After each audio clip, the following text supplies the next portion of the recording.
She calls him love, yet cares for him like a mother tends a child. She manages the household, resolves problems, carries the weight of daily life, while he simply exists. He constantly seeks attention, insists on her presence, and grows upset when ignored, like a spoiled child convinced the world revolves around him. Deep down, she no longer respects him. She feels sorry for him. And that pity is what keeps him afloat. True love demands give and take, requires maturity, and expects him to act like a man. Not a dependent boy hiding behind a beard and a paycheck. He's learned to put on a confident mask, but falls apart when a message goes unanswered. He yells when challenged, shuts down under pressure, and avoids conversations as if every talk were a punishment. Because to him, it is. Every request feels like rejection, every critique like betrayal, every bit of space like abandonment. He doesn't know how to stand up for himself. He only knows how to react. He doesn't communicate, he defends, always feeling threatened by the mother figure he projects onto every woman. But she is not his mother. Only he hasn't realized this yet. He expects her to calm him, affirm him, understand him, cradle him. And if she doesn't, he blames her, saying she's cold, distant, and unfeeling, when the truth is, he has never grown. Jung said, "Until we bring the unconscious into awareness, it controls our lives and we call it fate." This man believes he's unlucky in love, but he's repeating the same cycle, becoming the son of every woman he's with. He claims to want a partner but seeks a caretaker. He says he desires a mature relationship, yet acts like an orphan missing a steady father's guidance. The lack of a paternal role left his masculinity incomplete. Nietzsche once said you must kill the father to be reborn as an individual. But this man never had a father to confront. Raised among women, he never learned how to separate himself. That's why even now his identity depends on female approval. His self-worth rises with their acceptance, and his anger blooms with their rejection. He lives to be chosen, loved, accepted. But inside, he remains a boy testing limits, a son seeking comfort, an ego demanding soothing once more. The tragedy is, when someone finally loves him, he ruins the chance. He wants love like a child, unconditional, without giving anything back. But adult love calls for growth, and he doesn't know how to grow. He was raised being told he was special, the king of the house, his mother's whole world. But he never heard a firm no, never faced boundaries, never struggled with frustration, and so never learned to handle reality. His mother made all decisions, fixed all problems, led the way. He only had to be there, a pampered prince, shielded and adored. But all that protection creates a fragile adult, someone who never matures. He was denied emotional independence. His mother never let go, and he never cut the cord, so he became a man still tied to the mother. And a man who can't separate from his mother tries to attach her to every woman he meets. Jung called this the maternal complex, a subconscious bond to the mother that poisons romantic love. He doesn't love, he transfers. He doesn't relate, he repeats. He feels betrayed when a woman doesn't treat him like his mother once did. To him, love means unconditional shelter, being the center without earning it, being loved even while acting like a tyrant. This man cannot truly connect with adult women, women who have their own dreams and lives. He feels threatened by them because his masculinity is unfinished, fragile, inflated, and dependent. Nietzsche said true maturity is reclaiming the seriousness of a child at play, but he never regained that. He stayed stuck in the game and expects others to play along. The real world doesn't play. A real woman doesn't play. Marriage is not a playground to act like a husband and run when upset. Yet he escapes to games, his phone, silence, sarcasm. When confronted, he plays the victim, complaining he's oppressed, that she's too harsh, no one understands him. But what he really wants is emotional comfort. And constant comfort kills any adult relationship. No woman can be a mother to a grown man. Love turns to exhaustion, desire becomes duty, charm fades to irritation. Not because he's bad, but because he's still a boy asking for care when he should offer presents. At first, he seems sweet, endearingly needy, a glimpse of vulnerability in a tough world. But the sweetness turns to demand, lightness to absence, neediness to a consuming void. That void swallows everything around it. She senses something's wrong but can't name it. She feels like she's holding the relationship together, leading, pushing, carrying, and worst of all, she's the one emotionally supporting the man who should be her support. Because love alone doesn't hold a relationship. It needs balance, passion, polarity between two complete people.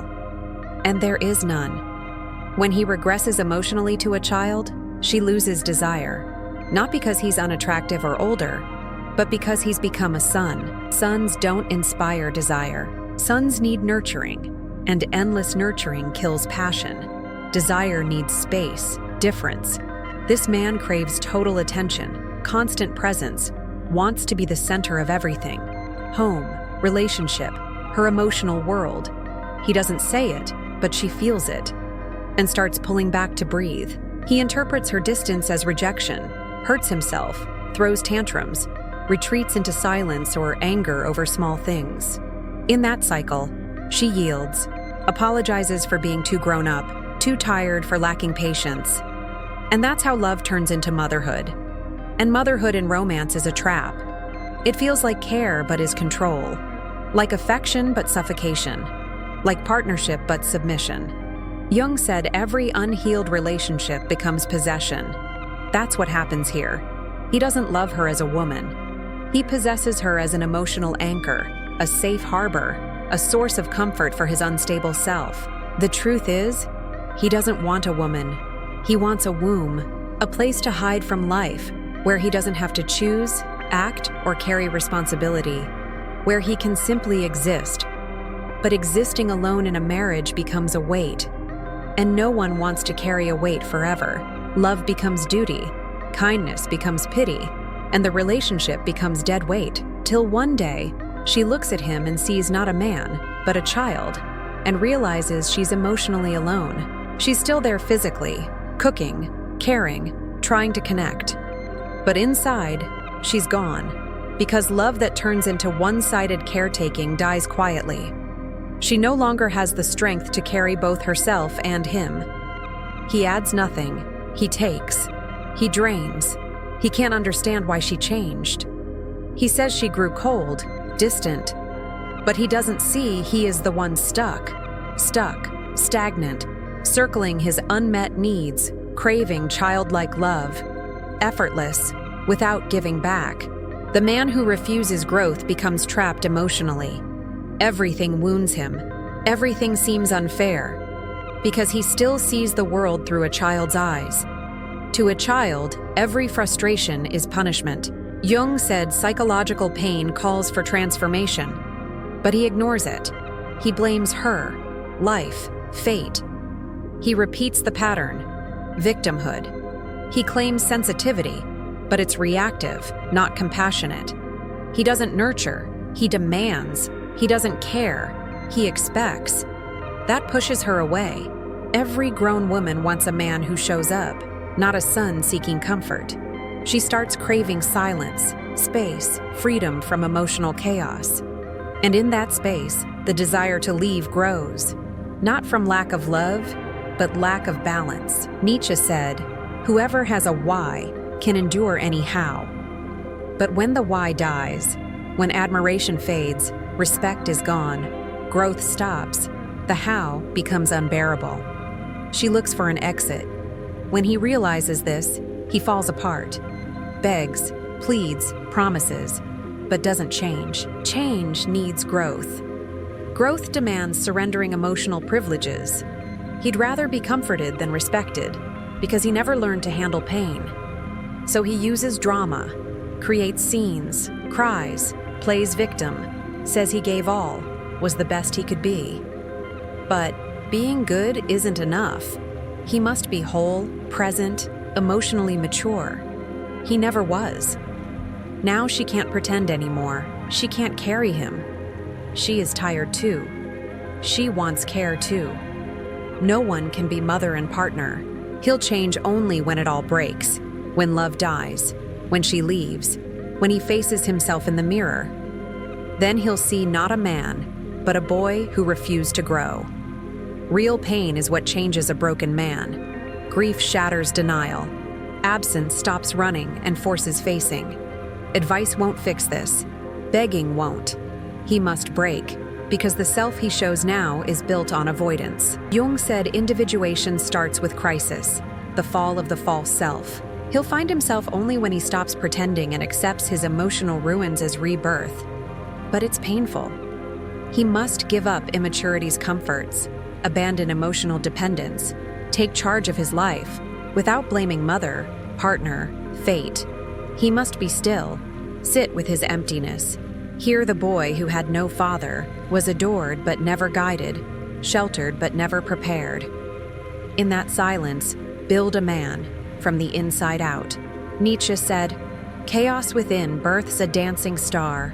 That chaos must be lived, not avoided. Without facing pain, no strength, no form, no truth. Slowly, he can learn to listen without reacting, give without demanding, love without losing himself, stand without begging.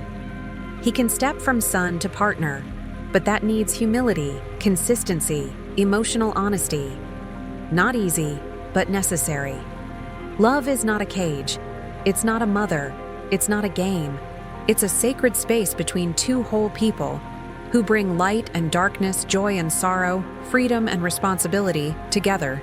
That's the love this man must learn to give and receive. Otherwise, he will remain alone, surrounded by love that he cannot hold.